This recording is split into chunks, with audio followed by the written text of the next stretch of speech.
Last week, Newswatch 12 gave you the first look at the Rogue River being dyed red for testing. But now, city officials in Gold Hill and Grants Pass say they weren't notified beforehand that their drinking water source would be stained red and admit that it did cause some concern. Newswatch 12's Ron Brown continues our coverage. When Medford city engineers dumped 15 gallons of a non-toxic red dye into their sewage lagoons last week, little did they think that dye would still be showing up almost 24 hours later, almost 30 miles downriver at Grants Pass. And the river was a color that I have never seen in essentially 18 years of operating this facility. So because it was something so unusual that the treatment process wasn't really liking it, we went ahead and shut down for a little bit until we could run some checks and figure out if there was any risk to water quality, which there was not.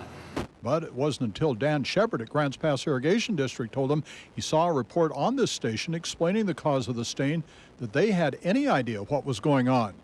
Medford officials were not available to go on camera, but they do admit they were surprised the dye went so far downriver intact. I think it's just a function of that dye hanging up in some pools and taking a really long time to flush its way out past the Grants Pass area. The Gold Hill city manager says he found out when he just happened to be talking to the DEQ Wednesday.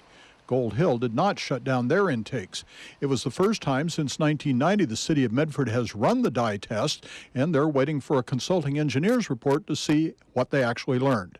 Kennedy says the city of Grants Pass ran a similar test about 10 years ago, but there's no water users to speak of downriver from Grants Pass to worry about. In this case, they said they kind of would have liked to have known ahead of time. Then they wouldn't have had to shut the plant down. They would have known what was coming their way. In Grants Pass, Ron Brown, Newswatch 12. Jason Kennedy says the Grants Pass water plant can be shut down up to 40 hours without creating a serious water shortage, depending on the season of the year. But at this time of year, the shutdown window would be about 20 hours.